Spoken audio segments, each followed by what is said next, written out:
Movie की starting होती है लैरी से, जो कि एक जॉबलेस बंदा दिखाया गया है और उसका डिवोर्स भी हो गया है और उसकी एक्स वाइफ डॉन नाम के बंदे से सगाई भी कर लिया और वह दोनों काफी खुश भी है।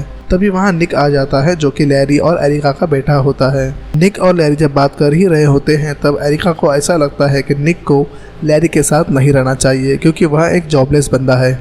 निक एक हॉकी स्टूडेंट है और लैरी चाहता है कि वह नेशनल लेवल पर हॉकी खेले, लेकिन निक को अपने स्टेप फादर डॉन की तरह बनना है, एक बॉन्ड ट्रेडर। लैरी जॉबलेस है और उसकी फाइनेंशियल कंडीशन अच्छी नहीं है और यह बात निक काफ़ी अच्छी तरह से जानता है, जिसकी वजह से निक की स्टडीज़ पर काफ़ी असर पड़ता है। लेकिन लैरी उसे समझाते हुए कहता है कि जल्द ही मुझे एक नई जॉब मिलने वाली है जिससे सब कुछ ठीक हो जाएगा। इसके बाद वह अपने एक फ्रेंड को स्नैपर को सेल करने की कोशिश करता है, लेकिन वह यहाँ भी नाकाम हो जाता है। म्यूजियम नेशनल हिस्ट्री में एक वैकेंसी खाली होती है जहाँ लैरी पहुँच जाता है। वहाँ उसकी मुलाकात रिबेका से होती है। वहाँ उसे मिस्टर सिसिल से मिलने को कहा जाता है, जहाँ से वह दोनों सिसिल के म्यूजियम में जाने के लिए आगे बढ़ते हैं। वहीं पर उनकी मुलाकात मिस्टर मैथ्यू से होती है, जो कि म्यूजियम के बॉस होते हैं। तभी उनकी नज़र बगल में रखे हुए स्टैचू पे पड़ती है, जिनका नाम होता है थियोरोले, जो कि अमेरिका के 26 प्रेसिडेंट थे। फिर फाइनली लैरी की मुलाकात सिसिल से हो जाती है, जो कि काफ़ी मजाकिया किस्म के व्यक्ति होते हैं और हंसते हंसते वहाँ लैरी से कहते हैं कि म्यूजियम घाटे में जा रहा है, जहाँ पर 2 बॉडीगार्ड की जगह उन्हें सिर्फ एक ही बॉडीगार्ड रखने की अनुमति है और हम सिर्फ एक को ही रखेंगे। तब लैरी थोड़ी सोच में पड़ता है और तब उसे पता चलता है और यह जो वैकेंसी है वह नाइट सिक्योरिटी गार्ड की वैकेंसी है। थोड़ा सोचने के बाद लैरी इस जॉब को करने के लिए रेडी हो जाता है। इसके बाद सिसिल उसे म्यूजियम दिखाता है। तब उसे रास्ते में एक क्यूट सा मंकी दिखाई देता है, जहाँ लैरी रुककर उसे देखने लगता है। फिर वह दोनों आगे बढ़ते हुए एक ताबूत के पास जाते हैं। सीन चेंज होता है और नेक्स्ट डे हम देखते हैं कि लैरी ने आखिरकार जॉब ज्वाइन कर ही ली है और सिसिल उसे की और टॉर्च देते हुए कहता है कि रात में कंडीशन थोड़ी सी डिफरेंट हो जाती है, तो ध्यान से रहना, ना ही कोई अंदर की चीज़ बाहर जाए और ना ही बाहर की चीज़ें कोई अंदर आए। फिर सीन चेंज होता है और लैरी दिखता है कि हॉल से एक बड़ा डायनासोर का स्टैचू यानी कि स्केलेटन वहाँ से गायब है। तभी उसे कुछ पानी की आवाज़ सुनाई देती है। वो टॉर्च जलाकर देखता है, तब देखता है कि स्केलेटन जिंदा है और वह अपने पैरों पर चल रहा है और स्कैरी उसे देखकर काफ़ी तेजी से दौड़ने लगता है और स्केलेटन भी उसका पीछा करने लगता है। तब लैरी खुद को बचाते हुए सिसिल को फ़ोन करता है।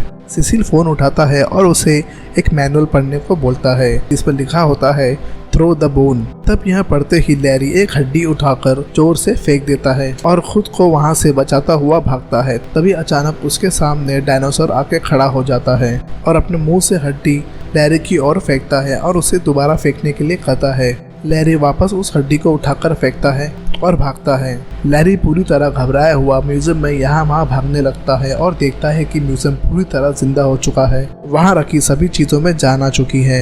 तभी लैरी भागते भागते एक स्कल के पास पहुँचता है, जहाँ स्कल उसे एक बबल गम मांगता है। तभी वहाँ अटीला द हन आ जाते हैं और वहाँ लैरी को मारने के लिए उसका पीछा करने लगते हैं, जहाँ उसकी मुलाकात सेकेगेविया नामक एक लड़की से होती है। जेरी उस लड़की को देखकर पूछता है कि यहाँ ये सब क्या हो रहा है, लेकिन वह लड़की सेकेगेविया वहाँ एक फ्रेम में थी, जहाँ लैरी की आवाज़ उसे सुनाई नहीं देती और वो बोलती है कि मुझे कुछ सुनाई नहीं दे रहा। किसी तरह वहाँ से लैरी निकलकर बाहर आकर मैनुअल पढ़ता है, जिसमें लिखा होता है लॉक अप द लायंस और दे विल ईट यू। अब लैरी शेरों को ढूंढते हुए उनके शेल तक पहुंचता है और उन्हें लॉक भी कर देता है। लैरी वापस से मैनुअल पढ़ता है, जिसमें लिखा होता है अपनी बैग चेक करो, शायद बंदर ने चाबी ले ली है, जिसका नाम होता है डेक्स्टर। ये वही बंदर है जिसे लैरी को उसकी स्टैचू काफ़ी पसंद आई थी। लैरी उसे प्यार से की मांगता है, लेकिन बंदर उसे उसके नाक पे बाइट कर लेता है। लैरी किसी तरह बंदर से उसकी चाबी तो ले लेता है, लेकिन डेक्स्टर उसका मैनुअल फाड़ देता है। अब लैरी परेशान होकर वहीं पर बैठ जाता है। तभी एक काउबॉय जिसका नाम जैरियल होता है, जो कि साइज में काफ़ी छोटे होते हैं, वह जेरी को रस्सियों से बांधने लगते हैं और एक रेलवे ट्रैक पर सुला देते हैं। लैरी उस काउबॉय से कहता है कि मुझे जाने दो, लेकिन वो काउबॉय लैरी की एक नहीं सुनता और आदेश देता है कि ट्रेन इसके ऊपर चला दो। और वो ट्रेन काफ़ी ज़ोरों से लैरी की ओर बढ़ने लगती है और आकर लैरी के सर से टकरा जाती है, लेकिन लैरी को कुछ नहीं होता। यह सब देखकर लैरी को काफ़ी गुस्सा आता है और लैरी गुस्से में रस्सियों को तोड़ता हुआ खड़ा होता है, बोलता है बस अब बहुत हो गया। तब लैरी नीचे की ओर देखता है, तब उसे नजर आते हैं कि पूरी की पूरी मिनिएचर सेना उसकी ओर खड़ी है, जो कि 2 ग्रुप में डिवाइड थी। जो कि वाइल्ड फेस का जो लीडर था वो था जेडिया और रोमन्स लीडर था ऑक्टोवियस, जो कि एक दूसरे के जानी दुश्मन थे। ऑक्टोवियस लैरी पर अपने सैनिकों से तीरों से हमला करवाता है। तभी लैरी की तरफ एक हाथ आता है और वो और कोई नहीं, अमेरिका के 26 प्रेसिडेंट टेडी रोosevelt रहते हैं, जो लैरी को वहां से बचाकर ले जाते हैं। तब टेडी लैरी से कहते हैं कि अब हमें शिकार पर जाना है। तब लैरी उनसे कहता है कि यहाँ ये सब क्यों हो रहा है। टेडी लैरी को एक ताबूत के पास ले जाता है, जो कि एक फेरो का था, और वो फेरो अंदर से भी चिल्ला रहा था। तब टेडी उस फेरो से कहता है कि जितना मन है उतना चिल्लाओ, लेकिन तुम 54 ईयर्स से यहाँ हो और आज भी यहीं रहोगे। तब टेडी लैरी को बताते हैं कि सारी फसाद की जड़ ये ताबूत है, इसे 1952 में लाया गया था। तभी से रोज रात को इस म्यूजियम की सारी चीजें जिंदा हो जाती हैं। तब लैरी टेडी से पूछता है कि इसमें मैं क्या कर सकता हूँ, मुझे क्या करना होगा। तब टेडी उनसे कहते हैं तुम्हें वही करना है जिसके लिए तुम्हें यहाँ रखा गया है। ध्यान रहे म्यूजियम की कोई भी चीज म्यूजियम के बाहर ना जा पाए, वरना वह चीज राख में तब्दील हो जाएगी। उसके बाद टेडी रोosevelt लैरी को म्यूजियम की सैर कराते हैं। तब वह सैकियोजुविलिया को देखते हैं। तब पता चलता है कि टेडी सैकियोजुविलिया से प्यार करते हैं। उसके बाद वह लैरी की ओर देखते हैं और तभी सुबह होने को होती है और कहते हैं गुड लक नेक्स्ट नाइट के लिए। उसके ऊपर लैरी जवाब देता है कि बस अब मैं यहाँ और काम नहीं करूँगा। उसे समझाते हुए कहते हैं कि कोशिश किए बिना बीच में ही हार मान लेना यह गलत है, लैरी को कोशिश करनी चाहिए, ऐसा रोosevelt लैरी से कहते हैं। और तभी टेडी अपनी जगह वापस चले जाता है और सुबह होने से पहले म्यूजियम पूरी तरह से वापस से पहले जैसा हो जाता है। फिर नेक्स्ट डे सिसिल अपने दोनों पुराने बॉडीगार्ड के साथ म्यूजियम में लैरी से मिलने आता है। तब लैरी सिसिल पे गुस्सा करता है और अपनी की देकर वहाँ से चले जाता है। सीन चेंज होता है और हम देखते हैं कि डॉन के साथ निक है और निक लैरी से कहता है कि मैं अपने पापा के साथ म्यूजियम देखने जरूर आऊंगा। निक खुश है क्योंकि उसके फादर ने जॉब ज्वाइन कर ली थी। वहीं हम देखते हैं नेक्स्ट सीन में कि लैरी वापस से म्यूजियम जाता है और वह डिसाइड करता है कि एक रात वहाँ म्यूजियम में फिर से बिताएगा और वहाँ सिसिल से चाबी फिर से ले लेता है। तब मिस्टर मैथ्यू जो कि म्यूजियम के बॉस है वहाँ लैरी को एक वेल वेस्ट के फ्रेम के पास लेकर जाते हैं और पूछते हैं कि ये सब कैसे हुआ, और वहाँ लैरी को डांटते हुए कहते हैं कि याद रखना आज के बाद यहाँ की चीजें यहाँ से वहाँ नहीं होनी चाहिए। उसके बाद लैरी सिसिल से मैनुअल की कॉपी मांगता है, लेकिन एक्स्ट्रा कॉपी ना होने पर वह रेबिका के पास जाता है। लेकिन रेबिका भी उसे म्यूजियम की बुक पढ़ने की सलाह देती है, जो कि सैकियोजुविलिया पर थीसिस लिख रही थी। उसके बाद लैरी बुक पढ़ना स्टार्ट कर देता है और लैरी को एक बुक पढ़ते वक्त उसे पता चलता है एटिलाका को दुश्मनों को चीर-फाड़ करना काफी पसंद होता है, क्योंकि वह जादूगरी में काफी विश्वास रखता था और जादूगर भी उसे अपनी जादू माया में फंसाए रखते थे। यह सब चीजें लैरी को बुक पढ़ने के बाद पता चलती है। वहीं पर लैरी बुक पढ़ते पढ़ते पूरी तरह से म्यूजियम की इंफॉर्मेशन इकट्ठा कर लेता है और पूरी तरह से तैयार हो जाता है। तभी वहाँ सिसिल के साथ पुराने 2 बॉडीगार्ड आते हैं जो कि लैरी को गुड लक करने आए थे उस रात के लिए। तभी उन बॉडीगार्डों में से एक बॉडीगार्ड वहीं चुपके से लैरी की म्यूजियम की चाबियों का एक लेकर उसका डुप्लीकेट बना लेता है। और जैसे रात होती है तब लैरी उस डायनासोर की हड्डियों में से एक हड्डी निकालकर एक रिमोट कंट्रोल कार से बांधकर उसे काफी दूर भेज देता है, जिससे वह डायनासोर उस कार का पीछा करते हुए वहाँ से काफी दूर चला जाता है। फिर नेक्स्ट सीन में हम देखते हैं कि कुछ आदिवासी आग जलाने की कोशिश कर रहे थे। तब वहाँ लैरी आकर उन्हें एक लाइटर थमा देता है। उसके बाद लैरी उस कल के पास पहुंचता है और उसे बबल गम दे देता है। तब हम देखते हैं नेक्स्ट सीन में लैरी उस मिनीचर ग्रुप के पास पहुंचता है और उन दोनों की दुश्मनी को खत्म करने की कोशिश करता है। लैरी उन मिनिएचर से कहता है कि वो उन्हें आजाद रहने देगा अगर वो एक दूसरे से ना लड़े तो। उसके बाद लैरी अफ्रीकन डिपार्टमेंट में जाता है और उसके गेट को क्लोज करने जाता है, जहाँ पर डेस्टर को डिस्ट्रैक्ट करने के लिए वहाँ एक नकली चाबी का गुच्छा अपने जेब में रखता है और डेस्टर उस नकली चाबी को लेकर अंदर चले जाता है। उसके बाद लैरी उस गेट को बंद कर देता है। तो नेक्स्ट सीन में हम देखते हैं कि लैरी चलते चलते टेडी के पास पहुंचता है और टेडी लैरी को देखकर काफी खुश होता है। तब भी लैरी टेडी से सैकियोजुविलिया से बात करने का बोलता है और वहाँ से निकल जाता है और वह वहाँ से हंट के पास पहुँचता है। लेकिन वो हंट लैरी की भाषा नहीं समझ पाते। तब लैरी उन्हें एक मैजिक दिखाता है। यह सब मैजिक ट्रिक देखकर हंट्स काफी खुश हो जाते हैं, लेकिन हंट्स ये सब मैजिक ट्रिक देखकर थोड़े बोर हो जाते हैं। तब लैरी की चालाकी वहाँ हंट समझ जाते हैं और वे सभी हंट्स लैरी को उठाकर उसकी चीर फाड़ कर ही रहे होते हैं। तभी वहाँ अचानक हाथियों की झुंड की आवाज आने लगती है और वहाँ सारे हंट्स डर के मारे लैरी को वहीं छोड़कर भाग जाते हैं। फिर लैरी वहाँ से दौड़ता हुआ फौरन फॉरेस्ट एरिया में जाता है और देखता है कि सभी जानवर वहाँ से आजाद है। उसके बाद वहाँ तुरंत अपना की बंच चेक करता है और देखता है कि सामने वहाँ की बंच उसके पास ना होकर डेस्टर के पास है। देख लैरी डेस्टर के पीछे भागता है, जहाँ उसकी नजर मिनिएचर ग्रुप पर जाती है जो कि आपस में काफी गुस्से में लड़ रहे थे। तब तक डेस्टर वहाँ से भागकर एक खिड़की खोल देता है। तब लैरी मिनिएचर ग्रुप से लड़ाई का कारण पूछता है। दोनों भी मिनिएचर लैरी की नहीं सुनते। नेक्स्ट सीन में हम देखते हैं कि जो लाइटर लैरी ने उन आदिवासियों को दी थी, उसी लाइटर से उन आदिवासियों ने अपने सर पे आग लगा ली थी, जिसे देखकर लैरी काफी घबरा जाता है और वह आग बुझाने की कोशिश करता है। आग बुझ तो जाती है, लेकिन आदिवासियों ने वह बर्फ पहली बार देखी होती है। आदिवासी यह बर्फ देखकर काफी अचंभव हो जाते हैं और लैरी की ओर फेंक देते हैं। इसके बाद उसे डेस्टर दिखता है और तब लैरी डेस्टर से चाबी मांगता है, लेकिन डेस्टर लैरी की एक न सुनते हुए लैरी को एक चाटा मार देता है और लैरी भी डेस्टर को एक चाटा मारता है और यहाँ चाटों का सिलसिला कुछ देर तक ऐसे ही चलते रहता है, जो कि काफी फनी सीन है दोस्तों। तभी वहाँ टेडी लियोनार्डो एंट्री होती है और वहाँ लैरी से डेस्टर से चाबी प्यार से मांगने को कहता है। तब नेक्स्ट सीन में हम देखते हैं कि एक आदिवासी खिड़की के बाहर झांकता है और उसे बाहर एक आग दिखाई देती है, जिसे देखकर वह अपने साथियों को बुलाता है और वह खिड़की से बाहर कूद जाता है। तब नेक्स्ट सीन में हम देखते हैं कि लैरी टेडी से कहता है कि आपके कहने पर मैंने एक रात और गुजारी और देखा ये सब क्या हुआ। अब मैं ये सब और बर्दाश्त नहीं कर सकता।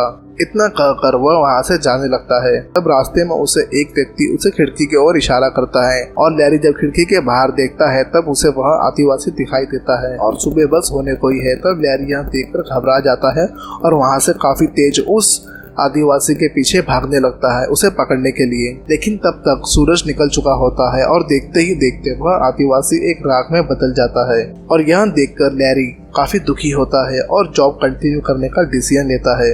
लेकिन जब मैथ्यू वहाँ पहुँचता है और लैरी से जब मिलता है और जब वह म्यूजियम की कंडीशन देखता है तब वह लैरी पे काफी गुस्सा करता है और लैरी को जॉब से निकाल देता है। उसी समय हम नेक्स्ट सीन में देखते हैं कि लैरी का बेटा निक अपने दोस्तों के साथ म्यूजियम में आया हुआ होता है और वहाँ यह सब देख लेता है, जिसे देखकर वह काफी गुस्सा होता है और वहाँ से निकल जाता है। उसके बाद लैरी कैसे भी करके मैथ्यू को मना लेता है और उसे एक रात और जॉब करने की अनुमति मांगता है, जिसे मैथ्यू उसे अनुमति दे देता है। उसके बाद हम देखते हैं कि लैरी निक को समझाता है कि वह सब एक हादसा था और वह निक को मना लेता है। फिर वह निक से म्यूजियम दिखाने का भी वादा करता है और सुबह लैरी निक को अपने साथ म्यूजियम में लेकर आता है और रात होने का इंतजार करता है। तभी रेबेका जो कि सैकी जेवियर के सामने खड़ी थी और उसे देख रही थी और वह लैरी से कहती है कि उसे अपना सब्जेक्ट बदलना होगा, क्योंकि अब रेबेका को समझ ही नहीं आ रहा था कि वहाँ सेविया पे और क्या लिखे। तब लैरी उसे कहता है क्या हो जब सैकी जेवियर ही तुम्हारी मदद करे तुम्हारे थीसिस लिखने में। उसके बाद लैरी रेबेका को सब कुछ सच सच बताता है जो भी यहाँ हर रात होता है। लेकिन यह सब सुनकर रेबेका को लगता है कि लैरी उसका मजाक बना रहा है और वह वहाँ से जाने लगती है। अब रात हो चुकी है। लैरी अपनी घड़ी देखता है और निक को बताता है कि बस अब 10 सेकंड बाद देखना यह डायनासोर यहाँ से कैसे हिलने लगेगा। लेकिन 15-20 सेकंड गुजर जाते हैं और कुछ नहीं होता। तब लैरी काफी सोच में पड़ जाता है और सोचता है कि काफी समय हो गया रात हुए, लेकिन यहाँ से म्यूजियम में सब जाग क्यों नहीं रहे। तब लैरी निक को लेकर उस ताबूत के पास जाता है और देखता है कि वहाँ तख्ती दे तो वहाँ पर नहीं है। तब लैरी खिड़की के बाहर आकर देखता है कि सिसिल अपने पुराने दोनों सिक्योरिटी गार्ड के साथ वहाँ तख्ती दे चुरा कर भाग रहे हैं। तभी निक वहाँ तख्ती दे उनसे छीन लेता है और तब निक जैसे ही वह तख्ती दे का एक पार्ट मूव करता है तब वहाँ ताबूत चमकने लगती है और वहाँ से काफी जानवरों की आवाज आने लगती है। तब जेरी पलटकर देखता है कि सभी जानवरों में जान आ गई है। तब लैरी निक को वहाँ से भागने का बोलता है। तभी सिसिल और सिक्योरिटी गार्ड लैरी को नीचे गिरा देते हैं और लैरी को तीनों मिलकर मारने लगते हैं, क्योंकि रात होते ही उन तीनों बूढ़ों में काफी जान आ जाती है। वह काफी जवान महसूस करने लगते हैं और यह सब उस ताबूत के कारण होता है। वो तख्ती वो लोग निक से छीन लेते हैं। और उन दोनों सिक्योरिटी गार्ड से एक सिक्योरिटी गार्ड म्यूजियम का मेन गेट खोल देता है, जिसे सारे जानवर म्यूजियम से बाहर निकल जाते हैं और वहाँ तीनों लैरी और निक को एक कमरे में बंद कर वहाँ से निकल जाते हैं। तब लैरी घबराया हुआ टेडी रोसोवेल्ट को आवाज लगाता है और वह वहाँ आ भी जाता है अपने घोड़े के साथ। तब टेडी लैरी की मदद ना करते हुए उनसे कहता है कि अपनी मदद खुद करो, कोई तुम्हारी मदद नहीं करेगा। इतना कह करके वहाँ से चला जाता है। तब हम देखते हैं कि लैरी फेरो की ताबूत को खोल देता है। तब फेरो अपने फेस से कपड़ा हटाकर कहता है कि कितनी गर्मी होती है यहाँ, इतना दम घुटता है इस कपड़े के अंदर। तब वहाँ लैरी से अपनी तख्ती मांगता है। तब लैरी उसे कहता है कि उसकी तख्ती चोरी हो गई है। तभी फेरो, निक और लैरी बाहर आकर देखते हैं कि सभी मिनिएचर आपस में काफी जोरों से लड़ रहे हैं। हंस उन्हें देखकर लैरी को मारने के लिए उनके पीछे दौड़ने लगते हैं। लैरी भी चिल्लाता है और हंस की तरफ दौड़ता हुआ आता है। अब अटीला लैरी से कुछ बोलता है जो कि लैरी को समझ नहीं आता। तब फेरो लैरी से कहता है कि वह तुम्हें चीर देना चाहता है क्योंकि सालों पहले उसे अंदर से किसी ने चीर दिया था। और यहाँ सुनते ही वह रोने लगता है और लैरी को गले लगा लेता है। अब लैरी सबको रोकता है लेकिन उसकी कोई नहीं सुनता, लोग आपस में लड़ ही रहे होते हैं। तब वहाँ स्कल आइलैंड जोर से चिल्लाता है। तब सब लोग रुक जाते हैं, लड़ाई झगड़ा बंद कर देते हैं। तब लैरी फेरो को बताता है कि उसकी तख्ती के वजह से ही सभी लोग इस म्यूजियम में जिंदा हो पाते हैं और अब उसे कोई चुरा कर ले गया है। इसके बाद लैरी सभी को मोटिवेट करता है और सभी मिलकर उन चोरों को ढूंढने के लिए निकल पड़ते हैं। तब हम देखते हैं कि पुराने गार्ड्स को ऑलरेडी पकड़ लिया जाता है और उन्हें बांध दिया जाता है, लेकिन सिसिल वहाँ नहीं होता। नेक्स्ट सीन में हम देखते हैं कि मिनिएचर सिसिल की गाड़ी को पंचर कर देते हैं, जो कि गाड़ी से भागने वाला था। लैरी सिसिल को सैकिजेवियर की मदद से ढूंढते हैं, लेकिन वह वापस से बग्गी की मदद से वहाँ से आने लगता है। तभी देखते हैं सैकिजेवियर की बग्गी के सामने खड़ी होती है। तब वहाँ टेडी रोनाल्वेन बग्गी के सामने आ जाता है और सैकिजेवियर को बचा लेता है। देखता है कि उसकी बॉडी 2 टुकड़ों में बट चुकी है। तब लैरी टेडी के पास आता है और टेडी उसे कहता है कि डोंट वरी, मैं मोम का बना हूँ, मुझे कुछ नहीं होगा। अब सुबह होने को है। वहीं हम देखते हैं कि मिनिएचर ग्रुप्स एक कार में बैठकर आते हैं जिसमें डायनासोर की हड्डी लगी हुई होती है। फिर हम देखते हैं कि लैरी टेडी से उसका घोड़ा मांगता है। तब हम देखते हैं कि दोनों मिनिएचर गाड़ी की मदद से सिसिल का पीछा कर रहे होते हैं और उसी के पीछे डायनासोर भी अपनी हड्डी लेने के लिए उस मिनिएचर की गाड़ी के पीछे दौड़ता होता है। यानी कि सिसिल के पीछे मिनिएचर और मिनिएचर के पीछे वहाँ डायनासोर, जिसके ऊपर फेलो और निक बैठा था। उधर हम देखते हैं कि डायनासोर के पीछे लैरी घोड़े पर आ रहा होता है। तभी हम देखते हैं कि मिनिएचर की गाड़ी सिसिल की बग्गी से टकरा जाती है और वहाँ मिनिएचर की गाड़ी साइड में जाकर ब्लास्ट हो जाती है। लेकिन हम नेक्स्ट सीन में देखते हैं कि सिसिल का पीछा अब भी लैरी घोड़े की मदद से कर रहा होता है और किसी तरह लैरी सिसिल के पास पहुंचता है और उसे समझाता है कि रुक जाओ, लेकिन सिसिल उसे कहता है कि यहाँ घोड़े कोई मामूली घोड़े नहीं है, इन्हें रोकना मुश्किल है, रोक सके तो रोक लो। लेकिन लैरी ने वह सब म्यूजियम की बुक पढ़ी होती है जिसे लैरी को पता होता है कि इन घोड़ों को कैसे रोकना है। तब लैरी जोर से कहता है डिचके आओ। तब वहाँ घोड़े लग्गी के साथ वहीं रुक जाते हैं, इससे बग्गी रुक जाती है। घोड़े जगह पर रुकने के कारण बग्गी पलट जाती है और सिसिल काफी दूर जाके गिर जाता है।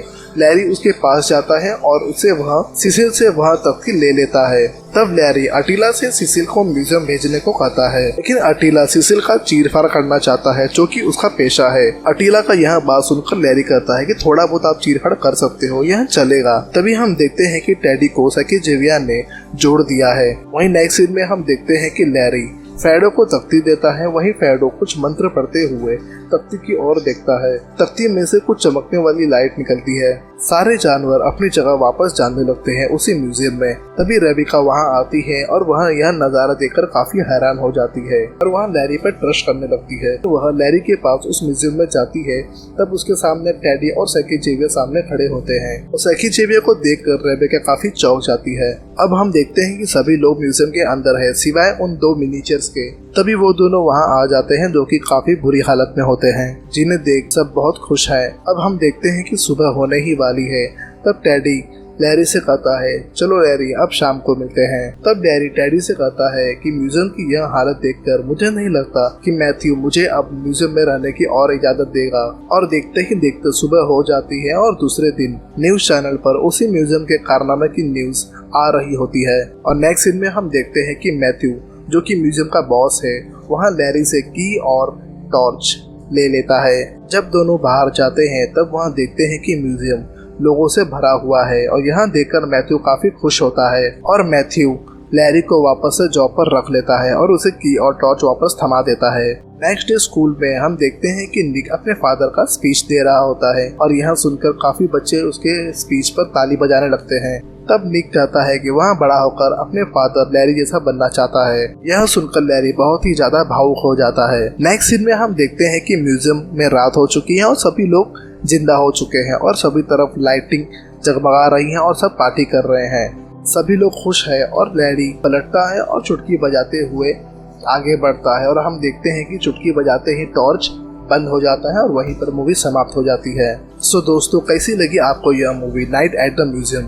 अगर आप इसका सेकंड और थर्ड पार्ट देखना चाहते हैं तो हमें कमेंट में लिखकर जरूर बताएं। हम आपके कमेंट का रिप्लाई जरूर करेंगे और आपके डिमांड पर मूवी भी जरूर लाएंगे। तब तक के लिए बने रहिए हमारे साथ। चैनल को सब्सक्राइब करना ना भूलें। धन्यवाद।